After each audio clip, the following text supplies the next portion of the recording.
So, hello YouTube, I am back and I'm here for you guys today. Hello. How are you guys? I'm doing pretty well. I hope you guys are all living life, loving life, and doing what you guys gotta do. Today is part 2 of my self-esteem series, and I am so excited to get back to it. This is literally my favorite topic. Like, if you know me, this is my favorite topic. So, today we're going to be talking about self-esteem. But before I get into that, quick promo. I did a collab with Monsieur Blaine on YouTube. I'm going to have that link down in the description. Please go to his channel. Check that video out. It is hilarious. And it's so hilarious. I'm not even going to tell you the title. I'm just going to click the link.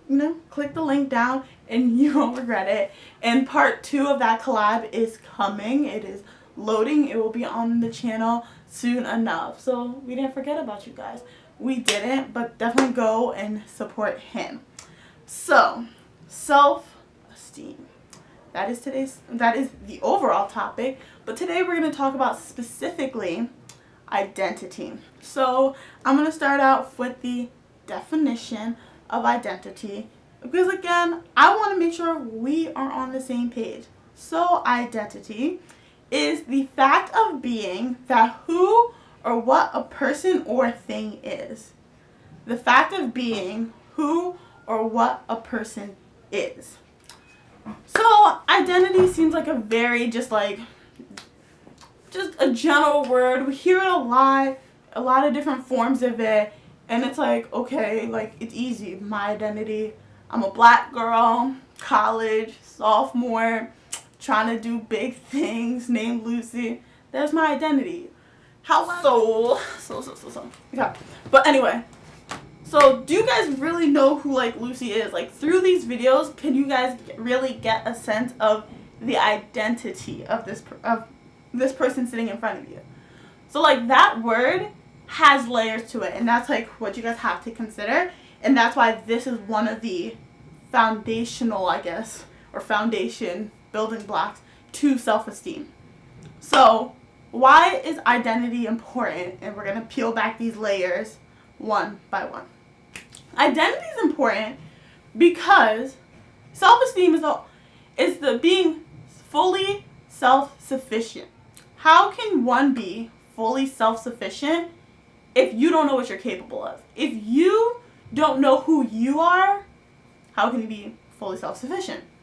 So, that in itself should explain why knowing who you are, identifying your identity, fully being aware of it is so important. And basically, if it's important in building healthy self-esteem, how do you do it?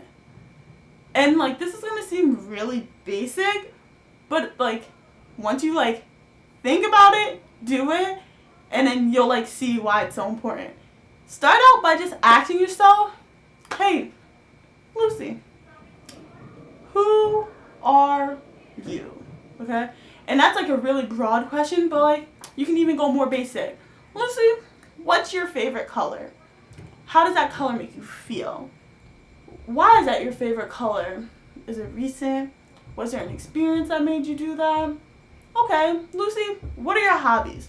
Why are those your hobbies? Do your friends enjoy those hobbies with you? Are there any hobbies that you can start doing that will gain you new friends, new opportunities? Okay. Lucy, what makes you tick? What pisses you off? Those are some of the basic questions that once you ask yourself, you sit down and you meditate on, you get to really learn about yourself. One thing I know, there are fireworks outside my window, so I don't know if you guys can hear it, but it is crazy right now. Sorry. Anyway, those are basic questions that once you know, you can really handle you'll handle situations differently. You'll have a new respect for how you carry yourself. Just because if you know how you like to handle situations, what you identify with and what you don't identify with, you're going to carry yourself with a better poise, and that is the building of healthy self-esteem. So for example, I know one of the things that makes me tick, like by far, I cannot stand people being tardy. Like when it comes to time is so precious to me. And how did I realize that? I just asked myself, I went through different experiences I had, and I was like, what could I change in those experiences? And most of the ones I thought of, time. If other people are going to be late, I have an issue with it. If you warn me, if something comes up, I don't mind it as much. But then I learned, obviously, first, I can't hold someone accountable for something I'm doing. Am I always on time? Am I getting places early so I have enough time to prepare for whatever I'm about to do? And once I do that, now I'm able to hold the people around me accountable. And I just want them, hey, if we're doing X, Y, and Z, how much time do we need? What time do you plan to be there? By the way, I just know, like, if you're running late, give me a heads up. That way they know I'm being sure of myself. And if there were to be an incident where they are running late and it's just on their own fault, like they ill-planned or something like that, and they don't communicate with me, if I'm in a pissy mood later, quote unquote, then they can kind of know why, and it's no surprise to myself while I'm in a pissy mood and I'm not keeping it bottled up, and at the same time, they know. So definitely being able to sit down and asking yourself those questions and really taking the time to meditate on the answers, not just saying, oh, my favorite color is pink. Like, that's too quick. Like, really meditating and identifying why, how come, what does that relate to, like, really thinking of the aspects of what builds you.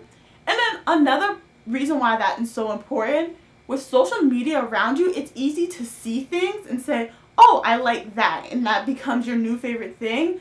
But do you like it because it gives you personal joy, or do you like it because that's what's trendy? And you want to avoid attaching yourself to things that are trendy, because trends come in and out. Once you do that, once the next trend comes, it's out the door for you, and then for you. So don't do that. Really take the time to meditate. And how do you meditate? Meditation comes from, or is best done, alone. We all need to practice taking time being alone. That is essential, so essential, because there's a difference between being alone and feeling lonely.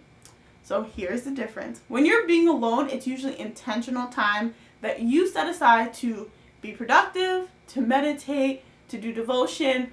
That's intentional, productive time. When you are feeling lonely, usually something is missing. You're missing someone, you feel like you're missing out on an experience. Usually loneliness comes from not always sadness, but a bit of emptiness. All of us, especially with social media, because it's very easy to get sucked into your phone, and social media can be a black hole, especially if you're not actively working on healthy self-esteem. That if you're focused on what other people are doing, the experience that other people have, and you're sitting around, you're not doing that at that moment, it's easy to become lonely versus realizing you're just alone, and alone for a reason in that moment. All of us have to have time alone, and time alone is beneficial because that's where you meditate, that's where you build your sense of personal identity, and that's where the healthy self-esteem starts to grow. One more personal story with being alone and why I realized it's so important, and there's a difference between being alone and feeling lonely, is because in middle to late high school, I stopped being friends with one of my closest friends. And the reason why was because, or looking back, the reason I think that the friendship ended was because we were always together, because we went to elementary school together, to middle school together. We were always together, that I started to lose myself. And I feel like we started to become more of one person. But once I realized, like, I had no problem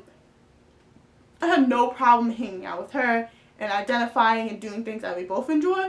But once it came to things that only I enjoyed and she didn't enjoy, and then friction started to build, I realized, like, wait, I need to make sure who, I don't want to sound selfish, but who is the priority in my life. Because if you're not your priority, you won't be anyone's priority. And that's a whole different video.